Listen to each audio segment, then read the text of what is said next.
TV18.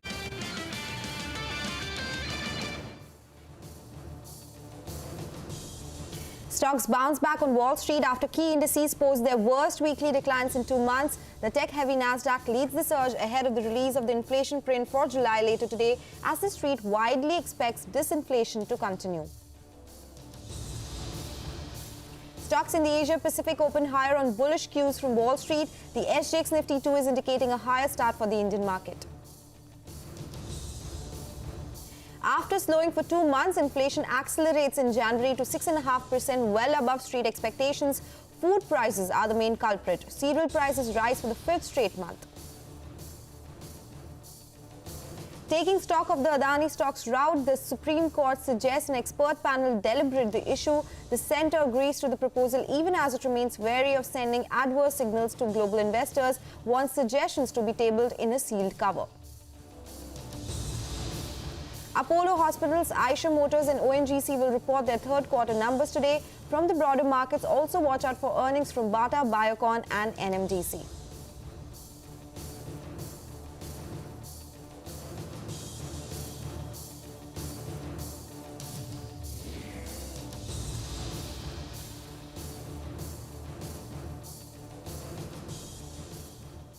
Good morning in the Mumbai News Center. I'm Sonal Bhutra and you're watching Power Breakfast. Those are the top headlines which we'll discuss, of course, in greater detail. But first up, as always, let's take a look at what the Asian markets are doing. Remember, it was a strong handover from the US markets. The inflation print in the US is something that everyone's waiting for as well. That's expected today. So it's a mixed picture as far as the Asian markets are concerned. Taiwanese index is up 0.5%.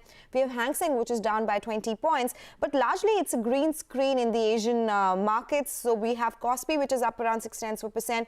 Nikkei 2 is high by 0.6%. So they have reflected the strong cues that they received from the global markets as well. As a result of which, the SGX Nifty is indicating that the start for our own markets could be in the red. It has fallen from the highs. It's up 20 points, but a substantial fall from the highs is what you're seeing. But let's see which way things go for our own markets, because our own inflation print has been much higher than what the street was working with.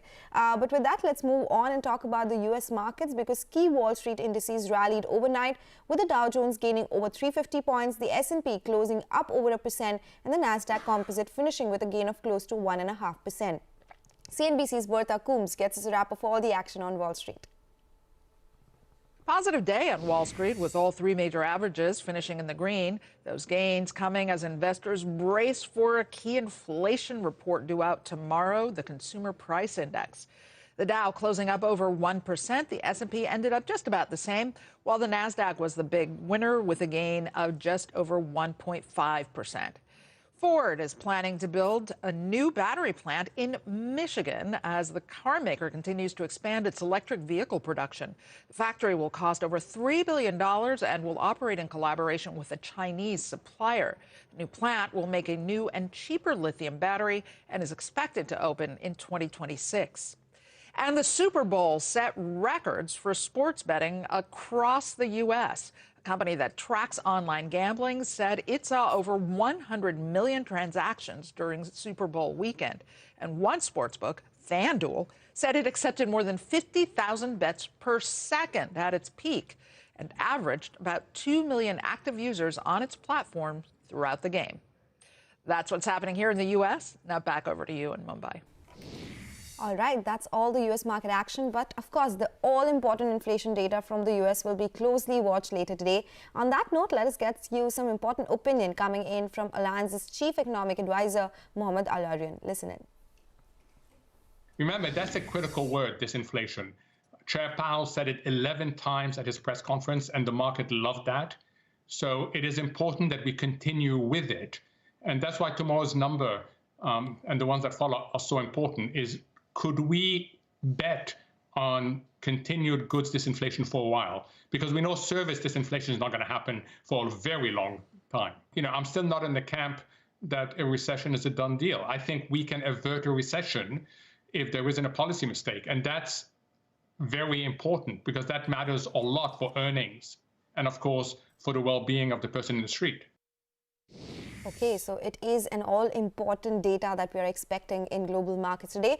But that's all about global markets. Let's talk about what is expected from our own markets. We have our own inflation print to deal with as well, right? So let's get in our research team joining in to tell us what the trade setup looks like, the stocks that are likely to be in the news, and the action from the F&O space as well. Hi guys, a very good morning to all of you. Let me go across to Rima first. Rima, what is the market setup looking like today? Well, good morning, Sonal. We've been in such a range, right? 18,000 on the way up to 17,300 on the way down, which is the 200-day moving average. Within that, we've just been oscillating.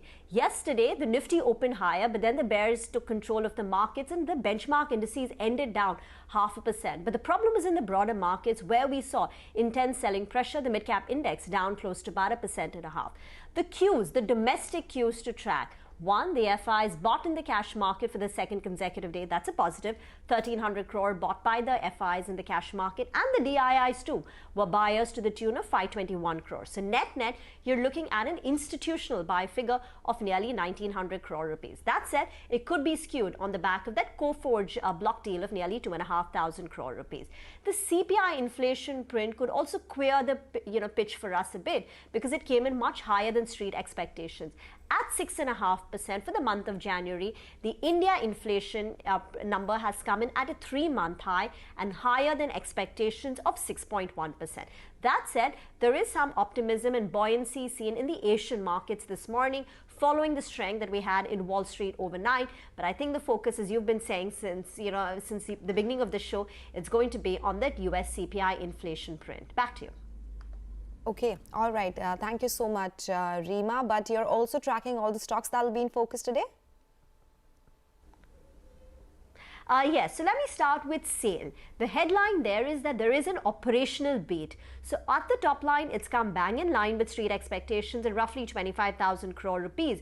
But EBITDA margins at 8.3% is better than street expectations of 7.1%. For Z, it's a bit muted because advertising revenue growth is down 16% year on year, though it has improved 5% on a quarter-on-quarter basis, and profits are down 92% year on year, impacted by an exceptional charge of 169 crore. For Nykaa, it's a decent set of numbers. Revenue growth 33%, profits are down 71% year on year. Medanta, steady. Revenue growth 19%, profit jump 15%. IRB Infrastructure Developers has shown a big jump in its profitability, 95% growth in the profitability.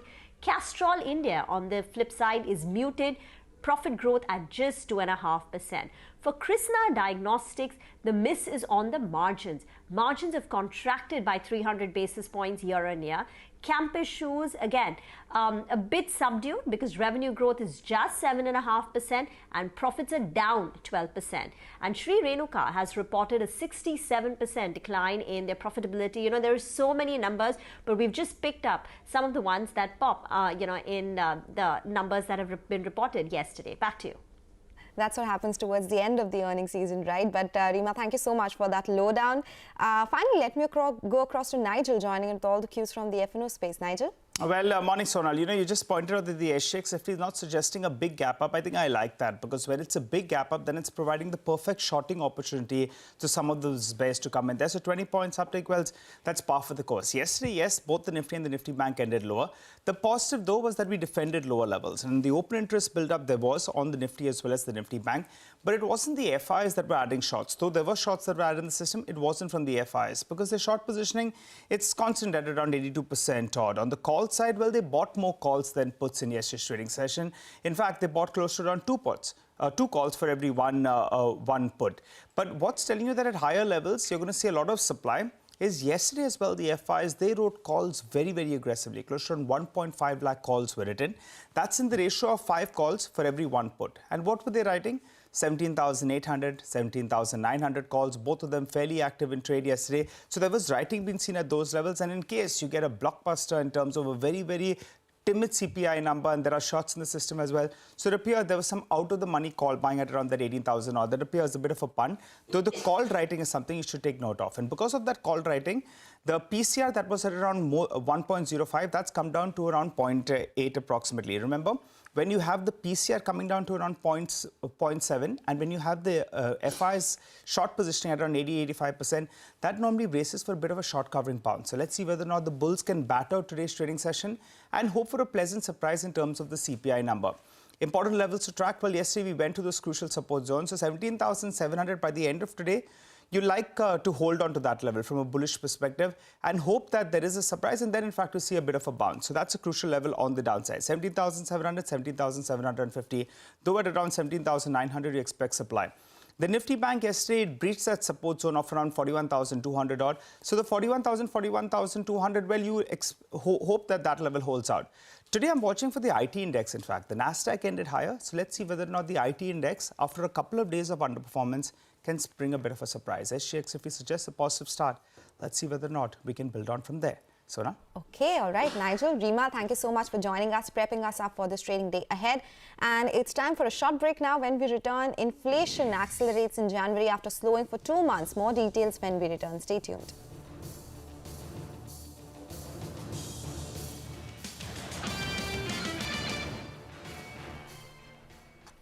Welcome back. Well, the Supreme Court heard the Adani case and asked the government and SEBI if a proper framework is in place to protect retail investors and suggested setting up an expert panel. Ashmit Kumar is joining us now with those important details. Ashmit? Well, just for the context to begin with, it's on Friday that there was the first hearing in this case, and that's when the Supreme Court had served up 3 issues before the Solicitor General. The first was about the sufficiency and the competency of the current framework for investor protection. The Supreme Court had said that middle class has massive exposure to the stock markets, that lakhs of wealth has been eroded, and therefore had sought questions from Solicitor General on sufficiency of the current framework for investor protection. The second was on whether or not additional legislative or regulatory tools can be used for strengthening this framework. That was the second issue. The third was, what about an expert panel? This was a suggestion that fell from the Apex Court that perhaps an expert panel may be needed to advise, to recommend any additions or changes to the framework in place. Now, these questions were answered in brief by the Solicitor General today before the Apex Court. First up, the Solicitor General, appearing on behalf of the government, he said that the current framework is in fact competent to deal with such scenarios, such shocks, that there are enough secure safeguards in place. That was first. The second, Solicitor General said that at this point, while this current system was sufficient, it was open to the idea that was suggested by the Apex Court for suggesting for having an expert panel. That was the second key takeaway. The third is that, importantly, Solicitor General warned and perhaps expressed concern on behalf of the government that, look, if an expert panel is deliberating on the issue, it could send potentially adverse situation signals to global investors, and that may be a cause of concern. And towards that end, what has fallen from the Solicitor General is that the scope and the remit of this expert committee should be limited, and that the government should be the one suggesting names of experts to this panel, and towards that end has said that it will submit both of them in a sealed envelope only for the eyes of the judges. So no call has been taken on that yet. The matter will be taken up for further hearing on Friday. That's when the Supreme Court will resume hearing. Of course, that's the big hearing that we'll be watching out for as well. Thank you, Ashmit, for all those details. And in what could help in speeding up finding legal solutions to GST-related issues, sources are telling CNBC-TV18 that the GST Council in its next meeting on the 18th of February will deliberate on the group of ministers' report for constitution of GST appellate tribunals across the country, which will be headed by the principal bench of the tribunal based in New Delhi. This tribunal will hear appeals against orders passed by appellate or revisional authority as well. Okay, to the big cue from the macros now. Inflation accelerates to 6.5% in January on an annual basis after cooling for 2 months. This is well above street expectations of 6.1%. Food and cereal inflation are the main culprits. Lata Venkatesh is here with the fine print and the analysis as well. Lata. Yes, that's right. This 6.52% is a complete shocker. Even the widest range of our, poll responses came nowhere above 6.2%. So this is a complete shocker for us and for the guests whom we spoke with. What is even worse than the 6.52 headline number is the reason for that rise. The reason is food inflation.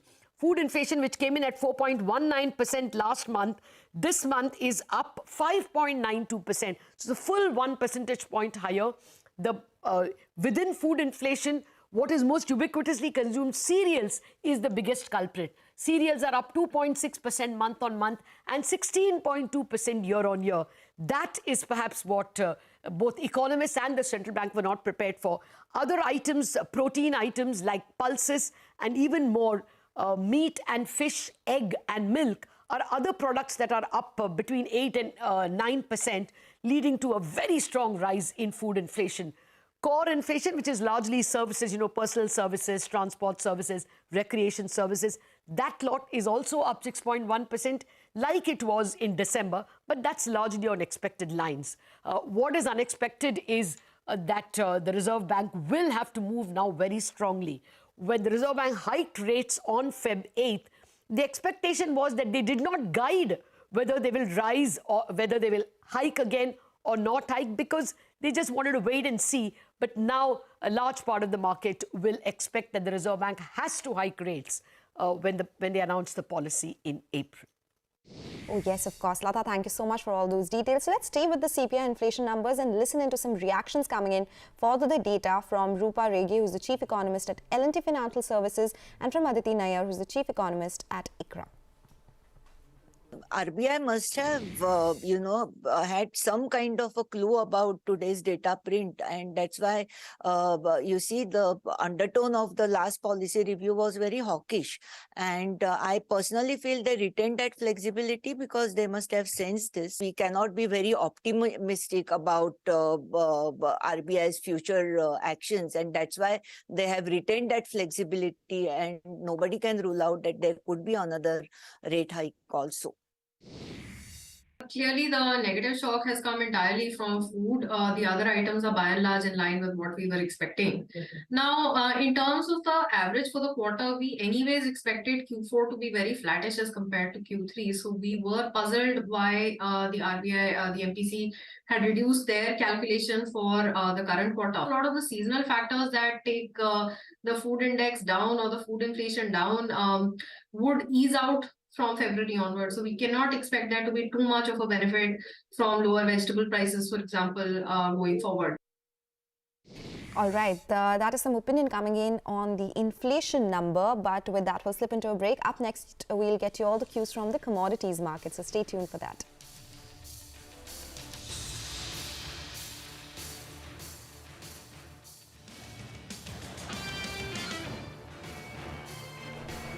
Welcome back. Still tuned into Power Breakfast, and it's time to talk all about commodities now. Manisha Gupta is joining us with some update here. Manisha. Thank you so much for that. The strength in US dollar continues to weigh on metals. So you have silver prices trading at a 3-month low. Gold prices trading at a 5-week close as well. And that's exactly the reason that you have seen pressure come in for copper and aluminum, where you have aluminum prices now trading at a 5-week close and copper prices coming off its highs as well. Even the crude oil prices seem to be trading under pressure right now. The U.S. says that after selling 180 million barrels from SPR in 2022, another 26 million could be coming in right now as well. This was mandated in the last year itself, and nothing has changed. So this crude is out on its way in the open market, and that's weighing on. The Turkey ports, which were shut after earthquake, also are reopening now. And there is an EIA report suggesting that the U.S. oil and gas production from the 7 shale basins will hit a record high in the month of March. So even as we did trade around $86 a barrel in the New York session yesterday, the prices have come off in Asian markets right now.